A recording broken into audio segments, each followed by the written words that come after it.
All right. Good afternoon, everyone. Can everybody hear me? All of those of you on the screen, thank you. Welcome on this hottest day of the summer here on Martha's Vineyard, and I'm sure in other parts of the United States as well, wherever you are. I'd like to call the 98th annual meeting of the Martha's Vineyard Museum to order. Thank you all for joining us. Before we begin our official business, I wanted to give some brief instructions on how this meeting is going to be run. It's going to be a little different because it is virtual. When a vote occurs, a poll will appear on your screen that will allow you to vote for a motion on the floor. If at any time you want to ask a question, please type it in the question and answer box on your screen. I hope everybody sees that. Staff will be reviewing questions as they come in and fielding them to the person that's best equipped to answer the question. If you're not a current member, please note that although you can cast a vote in the Zoom polls, your vote won't be counted if you're not a member, just a matter of business. And we will announce all the results of the voting at the end of the meeting. So before we can focus on our accomplishments from 2019, although it seems like years ago, we need to approve the minutes from the 97th annual meeting. And I need a motion to approve the minutes from the meeting held on July 29th, 2019. I move the motion. Second. I second the motion. Any comments or questions before we vote? I'm going to wait for a few minutes if people want to type in any comments or questions.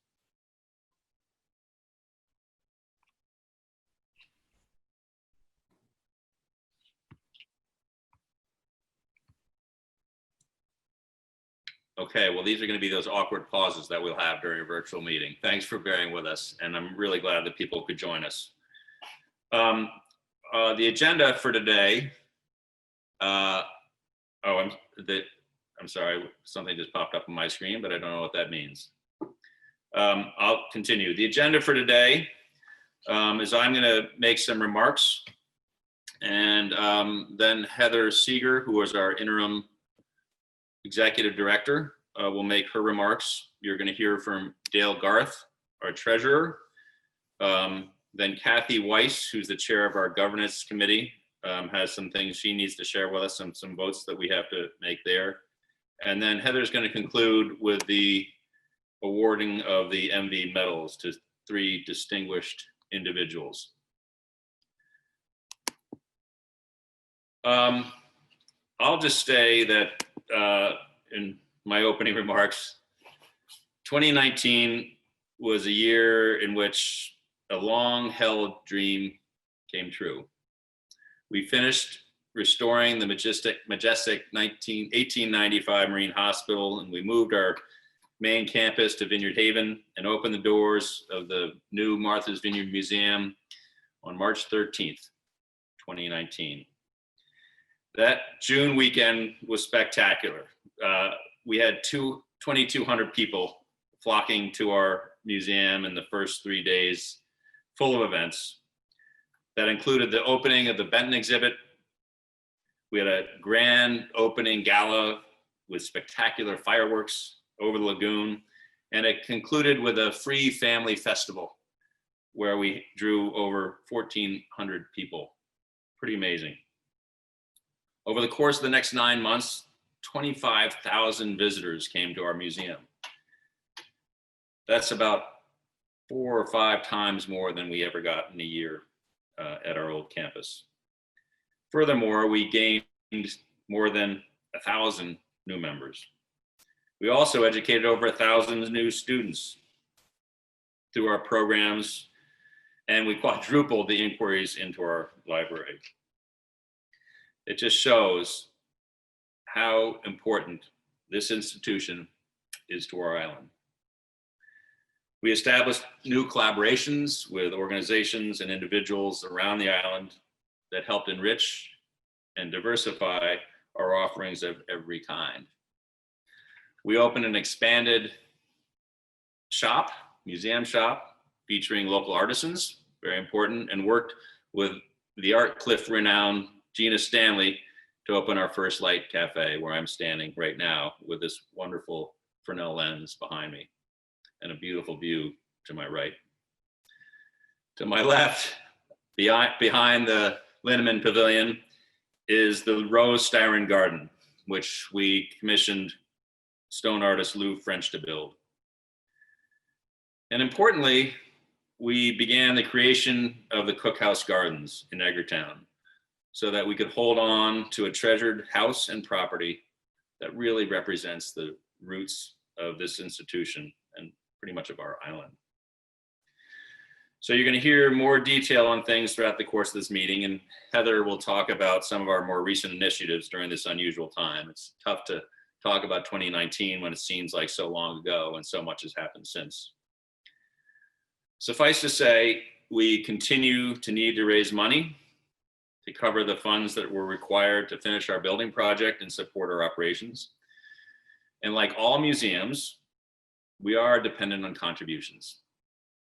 All of you as members have contributed, and we appreciate that. Dale is going to provide you with much more detail when he reviews our finances. In short, 2019 was a historic year for our nearly century-old institution. And we are forever grateful for those who supported us, had faith in us, and stayed with us throughout this journey. I want to say a special thanks to Phil Wallace, who was our executive director during the past 4 years. Phil's community outreach and abundance of energy and enthusiasm, which we all embraced, all of us, definitely helped to get us to where we are today. Thank you, Phil. We have an amazing staff that continue to work diligently even throughout this unusual year, probably even harder than ever.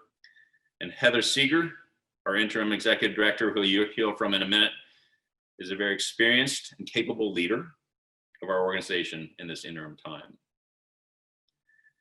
And here's to our dedicated board, who had the courage to see this project through in 2019. Just a side note, when the pandemic hit this spring, our board raised over $250,000 amongst themselves to help us sustain us during this period. That's pretty incredible. Thank you, board. Another big thanks I'd like to make is to my friend, who was partly responsible for getting me involved with this venture, who happens to be on the screen, Dale Garth. As treasurer, Dale has been an amazing partner, shepherding us through this historical journey. Dale, thank you. I feel incredibly fortunate to have served as chairman of the board over the past 4 years during the creation and opening of our extraordinary new museum. I'm so proud of our accomplishments. We all should be. And I want to thank everybody here today and beyond for their support and confidence in my leadership. I really appreciate that. So that concludes my remarks. I'm going to turn it over to Heather, our interim executive director, who's got some things to say, and then you're going to hear from Dale and Kathy following. Heather? Thanks, Stever. I also want to echo your heartfelt thanks to Phil Wallace. And like you said, without his vibrancy, his gregariousness, his energy, and his warmth, we never would have opened the museum last year. Personally, I'm really humbled by the staff and the board's trust in me to serve the museum as the interim executive director in these unusual times. And I'll admit that looking back at 2019 has been an almost dizzying experience. It feels like a lifetime ago on a completely different planet. You can see it in the surreal images of 600 people enjoying a concert in the Bodman courtyard, of 534 of us huddled under a tent hanging on Steve Ewing, Nichelle Norris, and David McCullough's every word, and of 819 kids on a windy Halloween night, including my own Queen Elsa, exploring the museum's galleries in search of tricks and treats. Not 6 inches, never mind 6 feet between us. It was a lifetime ago. It was a different planet. And it's clear that none of us knew what was to come. And yet, in the extraordinary success of 2019, we sowed seeds, we built community, we earned trust and gained recognition that's sustaining us through 2020. So I want to touch briefly on the seeds of success planted in 2019 that will continue to bear fruit for the museum as we navigate our new normal, whatever that phrase might come to mean. First, we learned how important it is to be open to feedback. It probably won't surprise you to hear that a few of you had opinions to share with us as we opened our new museum, and we recognize how powerful that is. Hundreds of people in this community were invested enough in our success to reach out and say, I was delighted by, I was surprised by, I was disappointed by. By fall, we formalized the process and sent out surveys to staff, volunteers, docents, board, and members. We spent hours each week in September and October analyzing the feedback, honing in on the trends and patterns we discovered, and formulating an update to our strategic plan. You'll hear more about that soon as COVID has sort of sent it through the blender again. But the themes we identified will shape the future of who we are as an institution: inclusion, excellence, and sustainability. The second seed of success was a recognition early in 2019 that we wanted to ensure our museum was as accessible as possible for everyone in our community. We worked with, among others, the Mass Cultural Council, Museums for All, Island-Wide Youth Collaborative, the Vineyard Healthcare Access Network, and the Island Disability Coalition. And staff and volunteers spent a day-long in-person, non-Zoom workshop discussing implicit bias and exploring how to continually live up to our diversity, equity, and inclusion goals. Cronin's and Cape Cod 5 helped to ensure that price was never a barrier to visiting. In the 25,438 visitors we saw in 2019, we know the demographics don't map directly onto the demographics of the island's seasonal or year-round population, and we've started to take steps to change that. What excites us, though, is there is only room to grow. We saw a 365% increase in visitors to the museum over our best year in Edgartown. And if everyone who could or would ever visit the museum came in 2019, our future trajectory would be pretty flat. As we move forward, even with social distancing restrictions in place, our potential for growth is enormous. And remaining focused on access will allow us to live up to that potential. Our third seed of success is the role that we play in sharing Vineyard history with island school children. 2/3 of year-round kids visited the museum at least once during the school year for a total of 2,479 interactions. As many of you recognize, this might be one of the most important ways we carry out our mission, giving children growing up here in the summers and year-round a connection to their community, a sense of place, and a sense of identity. The museum builds both compassion and empathy and teaches children that our island stories are complex and nuanced. Throughout 2019, we could hear the happy sounds of first graders singing the Lighthouse song, middle schoolers learning the Heath Hen Maiden Call, and high school kids dressed in their Gatsby-era finest, exploring the museum's gallery. 71% of interactions with the museum were through field trips, so obviously our education program will look a little different this fall, but our motto remains the same in education: touch the past, play in the present, and shape the future. And shaping the future they are, as throughout 2020, we've seen island children deeply committed to making the world a better place and calling out injustice and inequity whenever they see it.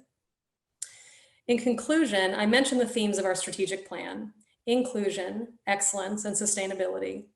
I'm confident that even as we adapt and pivot and grapple with complex issues of community and belonging, throughout 2019 and now 2020, we've strengthened our capacity to deliver on every one of them. We're so excited to reopen the Marine Hospital building next week, our second opening in the last year and a half, and I encourage you all to come visit. Not only do art and culture nourish the soul in challenging times, but the history within our walls will remind you that the Vineyard has lived through hard times before, adjusted, and turned trials into opportunities to thrive. Our museum will do the same. Before I turn it over to our treasurer, Dale Garth, I want to thank our members and donors. Our annual report was 8 pages longer in 2019, reflecting the huge increase in the number of supporters we saw. And now we need you more than ever. So please be as generous as you can in 2020. Dale? Thank you, Heather. As Stever said, 2019 was a momentous year for the museum with the opening of the new Vineyard Haven campus in mid-March after years of planning, fundraising, and construction. Building on our grand opening celebration in June and our first major Thomas Hart Benton exhibition, the museum surpassed its expectation with over 25,000 visitors for the 9.5 months of operation in 2019. While this meeting and our annual report are formally about 2019, there are so many significant financial developments taking place in 2020 that I will provide some update on several points later in these remarks. 2019 was the museum's first year of operating on the new campus and operating at a much broader scale of activities. This situation suggests the potential for uncertainty in financial planning. And so we were generally pleased that both our revenue from operations and operating expenses were managed fairly close to planned levels. More importantly, these first-year results and experience started to give us a little more confidence in our longer-term strategy for financial operations and the opportunity for the museum to achieve year-in, year-out financial sustainability. As we have described to you before in these talks, this will be accomplished by having a greater proportion of expenses covered by revenue from operations, as well as utilizing earnings from our endowment to support operations. Steady, modest increases in operating expenses, accompanied by continued growth and rapid growth in visitors and museum activities, should produce these targeted results. Together, these steps should make museum less dependent ultimately on annual fundraising efforts. Sadly, our solid steps toward this planned business model have been interrupted by the effects of the pandemic, which we will discuss a little later. By the end of 2019, most of the major planned capital investments had been completed.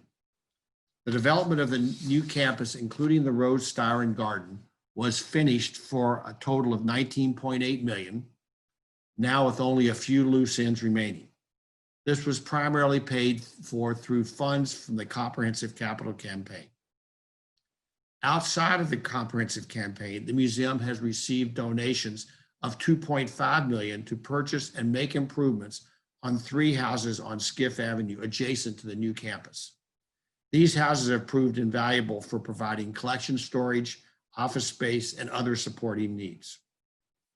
As Stever mentioned, the development of the Cookhouse Gardens on 17,000 square feet of the old Edgartown campus was underway by the end of 2019, and its first phase of development is just now being completed for a little over $500,000.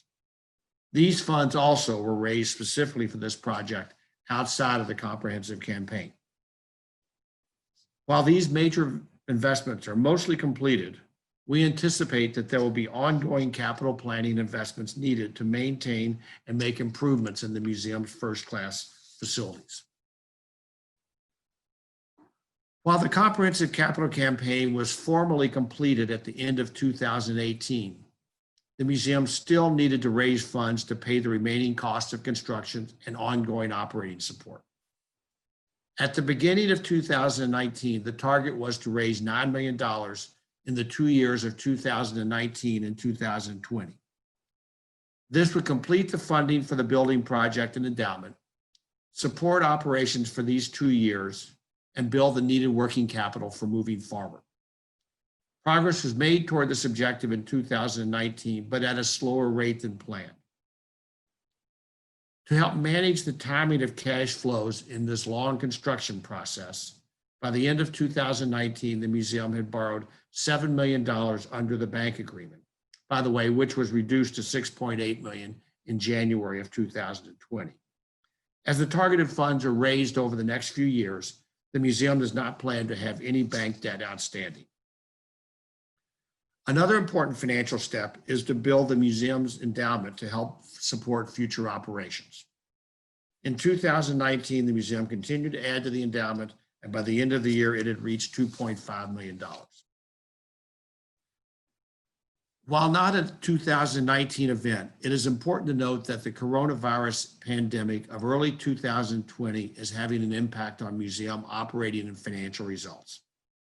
With the museum closed since mid-March and reduced programs and activities, there is a significant shortfall in revenue from operations expected for the year. There is a specific plan to offset the cash impact of this shortfall through 4 items: by receiving funds through the Federal Payroll Protection Program, raising some funds from the board, as Steve mentioned, reducing planned expenses, and reducing planned capital spending. We are pleased that we see a way to offset this cash impact and hope that it is successful. Another impact of the pandemic is on the most effective way to plan and implement our fundraising efforts in this environment. Combined with the implications of the recent change in executive director position, the board is in the process of replanning its fundraising program. From this first year experience, we are truly excited about what the museum can bring to the island and how its business model could work. We look forward to getting through these difficult times and getting back on our planned growth path in the coming years. Many thanks to all of you for helping us to make it happen. And now Heather will take any questions that you may have. So if people have questions, the way to ask them is to type in the Q&A box so that we can see them, and then we can field them to the panelists that you want them to go to. And we don't see anything yet, so we'll leave it open for a few minutes in case people want to ask finance or any other questions.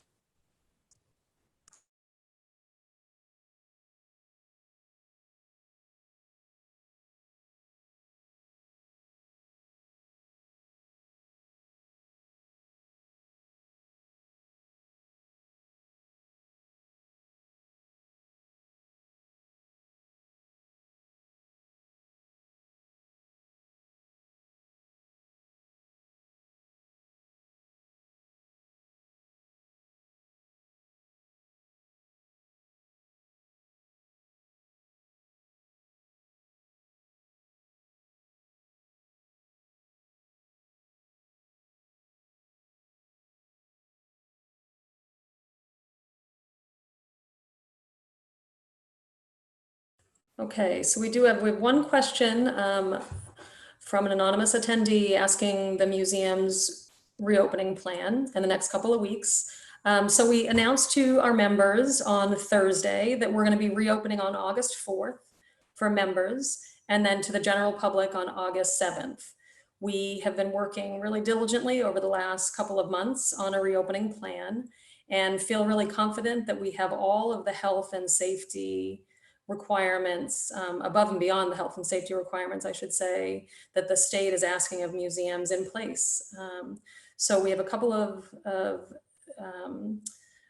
changes that we're making to the inside of the building. There'll be a path through the building, there'll be hand sanitizer stations, and we've adjusted our cleaning protocols. And there's a new exhibit going up in the community gallery. So we hope you will be here to revisit with us. We'll have time ticketing available on the website, and we're asking people to reserve even if you're a member, to reserve your visit to the museum through the time ticketing program so that we have a sense of how many people are coming during the day and can keep an eye on the numbers. Dale, we have a question for you from Ed Lewis, asking how much PPP money was received by the museum. We received $238,000, and we have full expectations that we will, all of that will be forgiven as part of that process. Thank you. We have a question from Phil Hart asking what the size of the endowment is now and what's the goal in the next 5 years. The endowment is 2.5 million now. That's included its earnings over the last several years as well. Of the money that we talked about raising, we have the objective of adding another $1 million to that in this next couple of years as we complete this fundraising. Beyond that, I think we would then establish new planning after we sort of get this money raised and settle up the project that was just completed.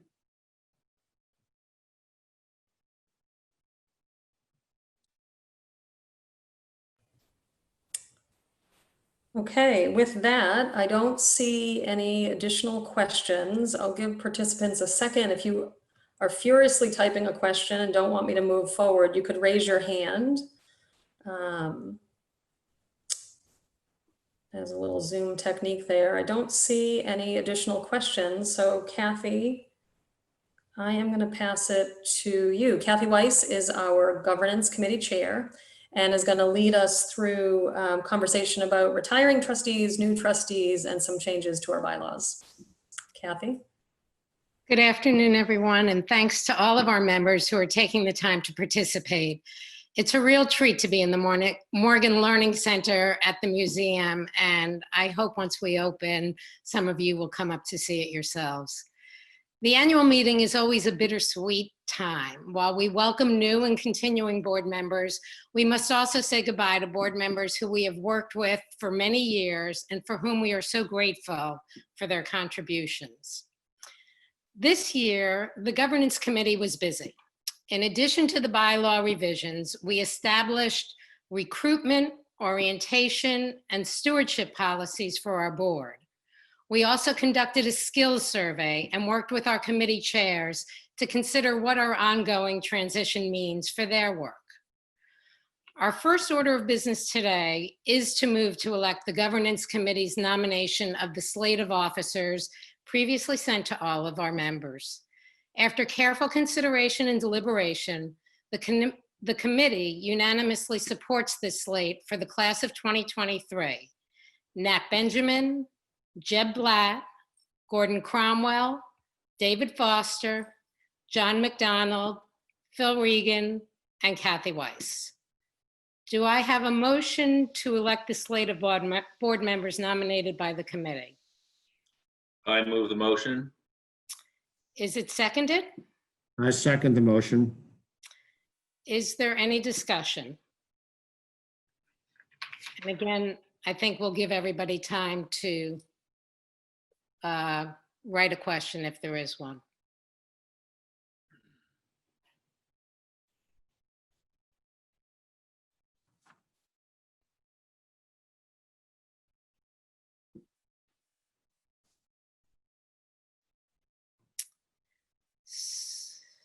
So, Kathy, if you want to.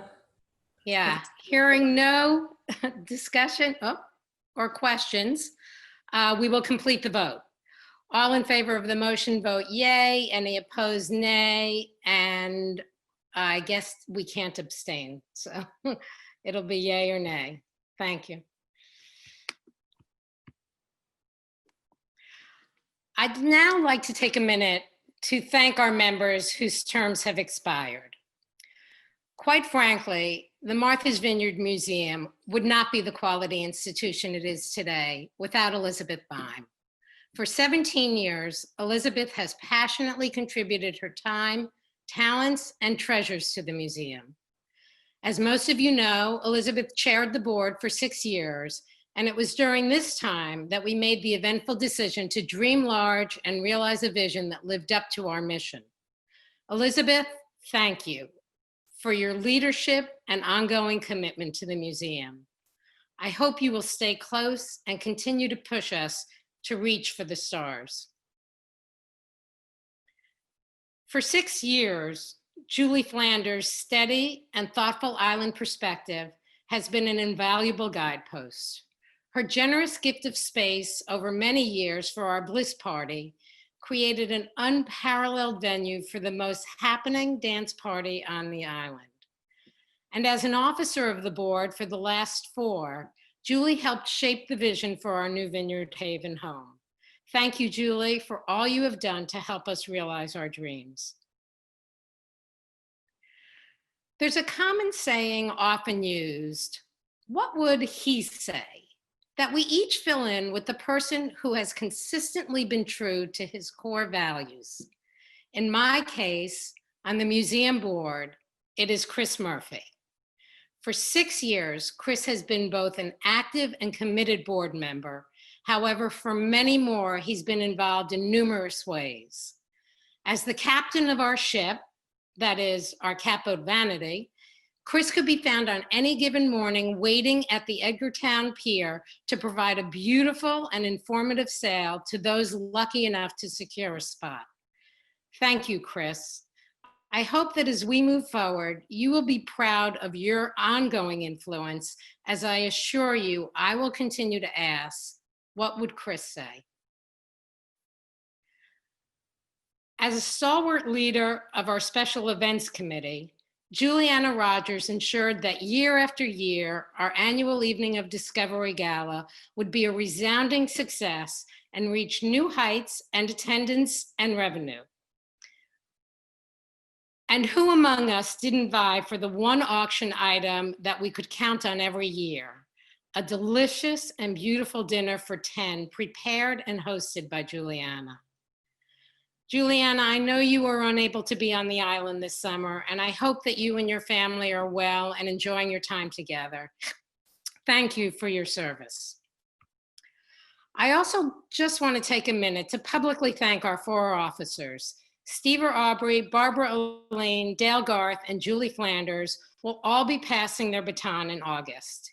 Each of you has given countless hours and served in peerless ways during your tenure. When the board votes in its new officers, I know that they will be stepping into shoes that will take some time to fill. The board, the staff, the members, and indeed the island owe you a boatload of gratitude for your commitment, passion, and never-ending devotion to the museum. Thank you. We'll now move on to the bylaw discussion. From time to time, the museum board, like all nonprofits, revises our bylaws to improve governance. Prior to the meeting, you were sent a copy of the revised bylaws with a summary chart describing each revision. At this time, I'm calling for a motion to adopt the revised bylaws. I move the motion.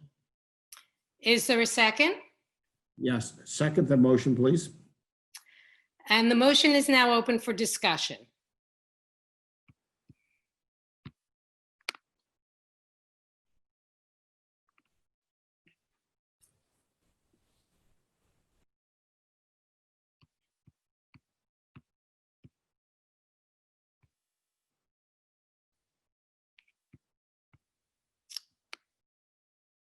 I don't see any questions coming in, Kathy. Okay, then we can complete the vote. All in favor, vote yes. Opposed, vote no, please.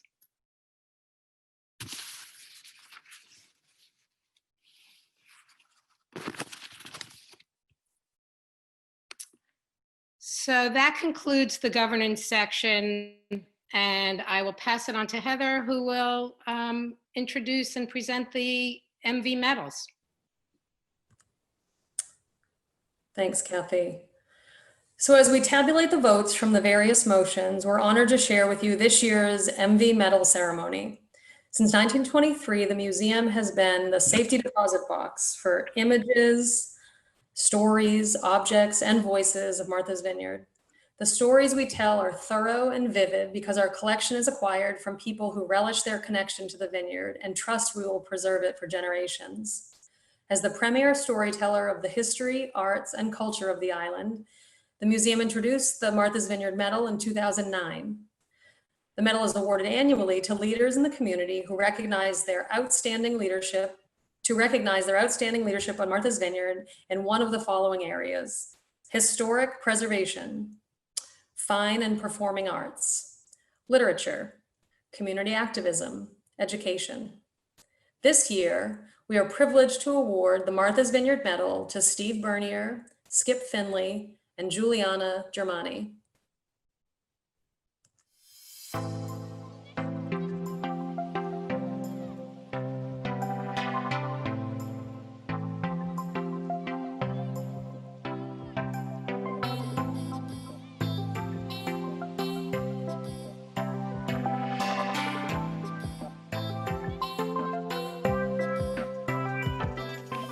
Well, it's great to be here, Steve. Katie, for some reason, restricted me to be able to only speak for an hour, which is terrible. So in order to fit that tight time frame, I wrote things down. So I'm going to read this to protect the innocent from the rest of the hour. So here we go. Thoughts regarding Steve Bernier. It's my great pleasure to introduce Steve Bernier, not that he needs any introduction. His leadership of Kronig's engages him with the full spectrum of the Vineyard communities and its many institutions. This gives him a great insight into the many component parts that comprise the big picture of this island. Most islanders are aware of Kronig Markets / aka Steve Bernier's generosity because so many have benefited from it in so many different ways. Under Steve's leadership, the market has been an active supporter of organizations across the full spectrum of island life. Pick any category you want, and you will find that there is a way that Kronig's has provided some form of support. That said, none of us know the full strength and depth of his philanthropic efforts. Some of what he does is well known, other initiatives are not. While he, of course, appreciates, as we all do, positive publicity, that's not what he's looking for or requires. His active collaboration with all kinds of causes, for example, one never knows who or what will be given a platform at the store, is another way he gives back. When Steve decides to support something, he also helps the folks involved think.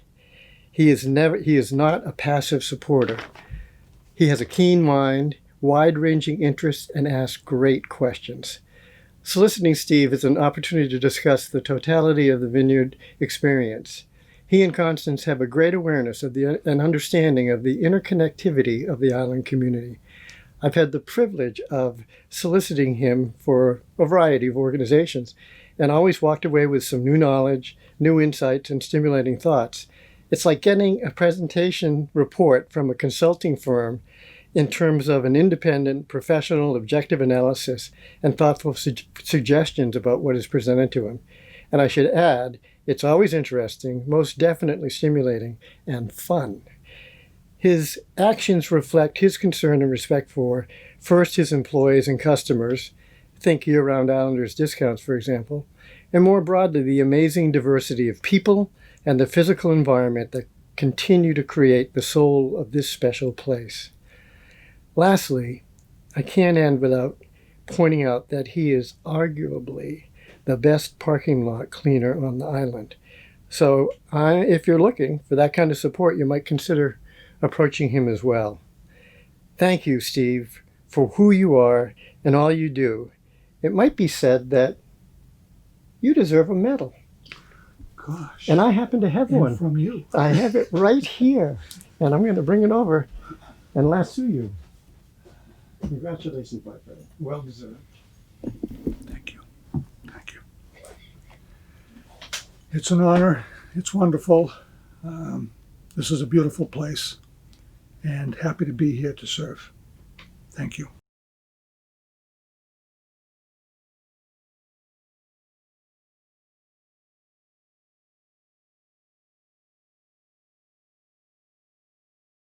It's my pleasure to present the Martha's Vineyard Medal to Skip Finley, a man of boundless energy, irrepressible good humor, and an abundance of talent who keeps finding new ways to give back to the island he has loved his entire life.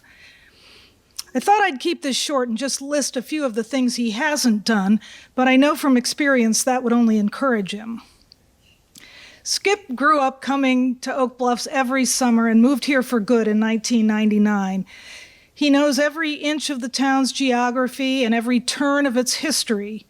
For 5 years, he wrote the Oak Bluffs column in the Vineyard Gazette, each week dishing up a new slice of the past, ending it with the trademark phrase, "Keep your foot on the rock."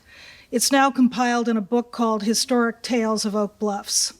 Skip has served on various island boards of directors, including the Open Land Foundation and this museum. A nationally known broadcast executive who owned or ran as many as 44 radio stations nationwide, he single-handedly founded a radio station and launched a broadcast curriculum at the Martha's Vineyard Regional High School to share his knowledge with island youth.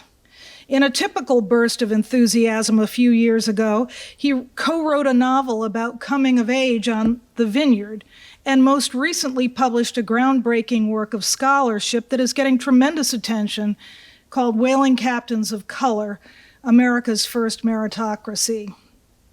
He and his wife Karen have raised two wonderful daughters, Karma and Kristen, and to his own surprise, he is now a doting and doted on grandfather and great-grandfather.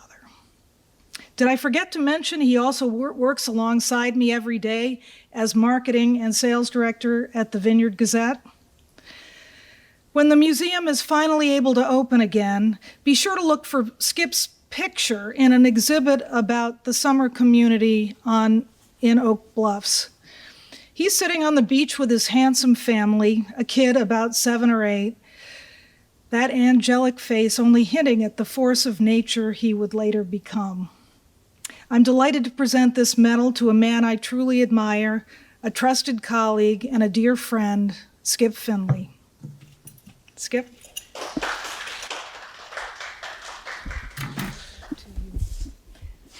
Oh, thank you. Wish I could give you a hug. Yeah, I do too. But see, if we were at the office, she'd be saying, "What, you want a medal?" Yes, I do. Thank you very much. That was warm and heartfelt. I don't know that I deserve all that, but I certainly appreciate it. Thank you, Jane. I love you dearly.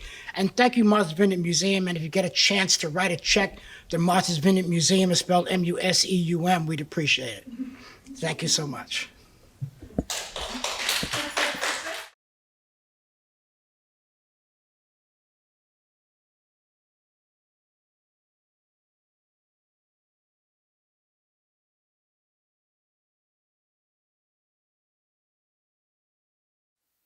What a great honor and privilege it is to present this award to Juliana Germani, who undoubtedly deserves recognition for her years of service in our community.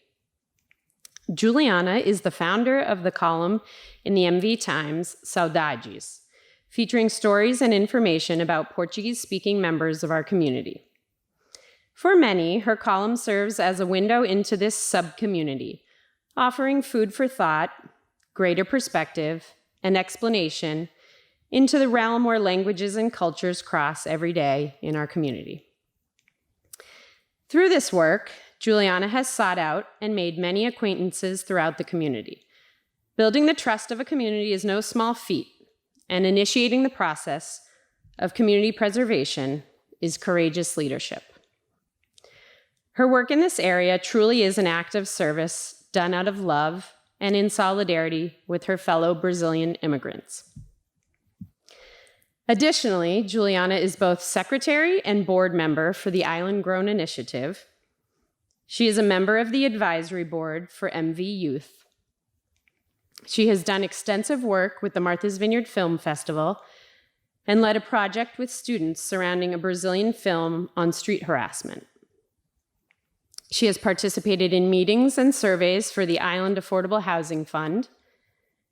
She taught Portuguese in a program initiated by the Tisbury Police Department, which was generously made open to employees of other police departments and the court.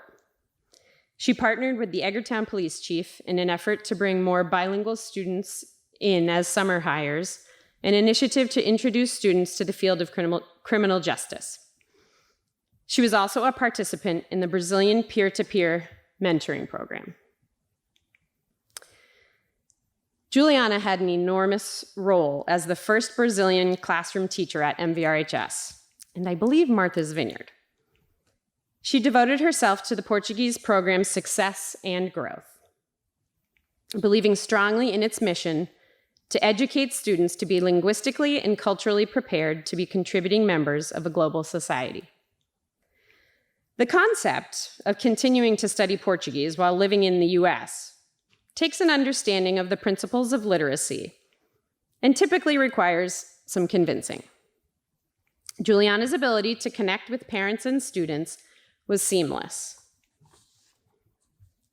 Many former colleagues also found her cultural competency to be tremendously insightful in navigating language barriers and cultural confusion. As her former colleague in the Portuguese program, there is much I could say about her dedication and expertise. but I think it is most meaningful to include here the words of a few of her former students. Emily Nascimento shares, Ms. Germani did so much to help me. She not only helped me academically and taught Portuguese, she was always there when I needed help with personal things. She is someone who cares about community.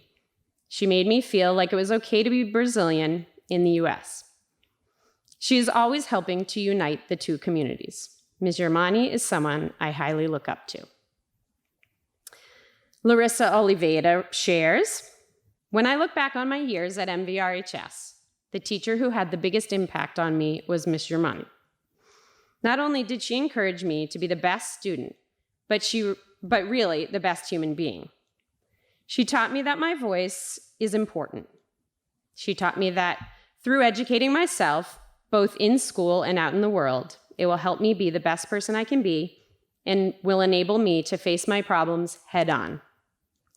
She taught me the importance of advocating for myself and also for those who cannot advocate for themselves. Ms. Germani taught me to look at situations from different perspectives and taught me how important it is to put myself in someone else's shoes. Ms. Germani dedicated herself to her job and the community. Not only did she do multiple forms of community service, she always encouraged her students to participate in any way they could. Her biggest contribution to this community has been teaching my generation how to be informed and involved citizens. She taught us how to present our Brazilian culture and nationality in the best way possible, and taught us to ignore the negative stereotypes and be the best we can be, regardless of what others think we're capable of. Lastly, a graduate of the class of 2020, Stephanie Ribeiro, shares, as a freshman, I met Ms. Germani. My first impression of her was that she was way too strict. But in the end, I recognized that strictness is what helped me accomplish so many goals. This woman is a warrior who fights for her community. She's always there to help our community in the best way possible. A teacher, journalist, interpreter, and a wife, she is an example to our community that women can be anything. I look at her and say, I want to be just like her. I learned so much from her. She was always giving us advice, always made sure we were doing well in all of our subjects in school, and she was always there to help us when we were going through hard times. Ms. Germani not only taught me Portuguese, but also taught me how to be responsible and fight for my dreams. I am so grateful for all she's done for me. Juliana's service to this community has been mostly covert up until now. Many of the ways in which she devotes her time and energy are behind the scenes. As someone who has worked alongside her, I have seen firsthand her dedication to selflessly helping others and the community. Her linguistic command of both Portuguese and English, the depth of her intercultural competence, and her intellect are all unrivaled, and it's no wonder why so many organizations seek her input, perspective, expertise, and skills. I am thrilled that the Martha's Vineyard Museum has chosen to honor Juliana for her years of service and continued dedication to the community. As a friend, it brings me great joy to be part of this public recognition for her unparalleled and courageous work. As someone who grew up on Martha's Vineyard and cares deeply about the community, I want to express my gratitude to you, Juliana, for all you have contributed. You are a gift to this island and to future generations. Sorry. And a sincere thank you also to the Martha's Vineyard Museum for their work in historic preservation and their continued spirit of inclusion. We love bringing students here. Your work and dedication makes collaborating so easy. Thank you.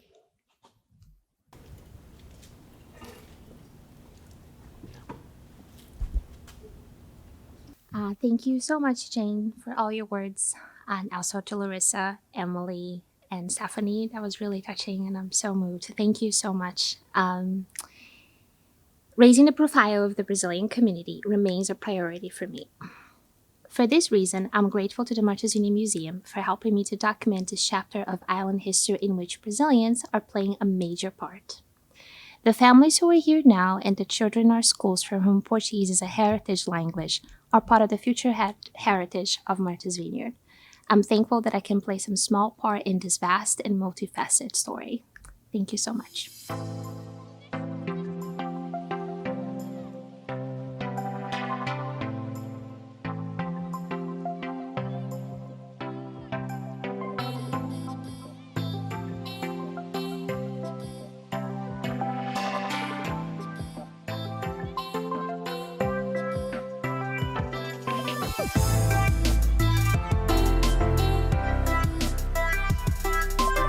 Congratulations again to Steve, Skip, and Juliana. And you, we see our themes of inclusion, excellence, and sustainability. So thank you for inspiring us and for partnering with us. We're a stronger community because of you. Before we adjourn, I want to announce the results of our 3 votes. On the motion to approve the minutes of the 97th annual meeting, the motion passed. On the motion to elect the proposed members of the class of 2023 to the museum's board, the motion passed. And on the motion to modify the museum's bylaws, the motion passed. So thank you for joining us. Please come and visit when we reopen our doors on August 4th. I'm going to turn it back over to our chairman, Steve Aubrey, to adjourn the 98th annual meeting of the Martha's Vineyard Museum. Thank you, Heather. And thank you, everyone, and congratulations to the medal recipients. Thank you all for coming out to this virtual event. And just in conclusion, I need a motion to adjourn today's meeting. So moved. Thank you, everyone.